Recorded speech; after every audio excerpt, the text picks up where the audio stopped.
So let's assume that you've done your audit. Now you really understand, how do you look online?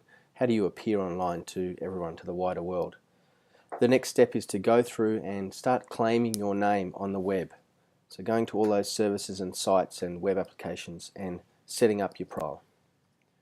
There's really two major tasks here. You've got to think of it as two baskets, two buckets. One is populating all your profiles with the good info, so you decide which ones do I want the real information in, the useful information, the information that gets me publicized, gets my profile out there, and then also which ones do I just want to fill up with a bit of information to prevent anyone else coming in and taking your name or your book titles or anything like that. Now when you sit down and make a list, you'll discover there are a lot of them. You can categorize them. So some are academic sites, for instance academia.edu. You might have a listing there.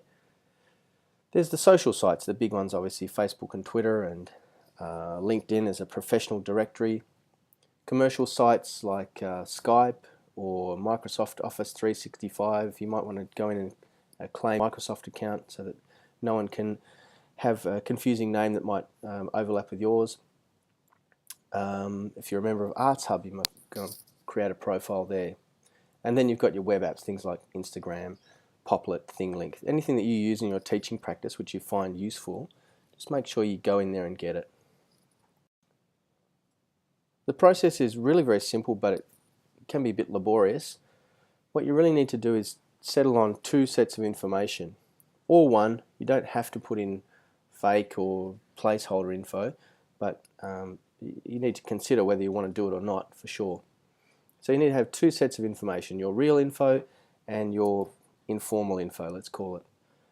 You might also set up a junk email account. So for instance, if you're signing up for lots of web services, they will of course try and send you marketing material unless you specifically don't ask for it not to be sent.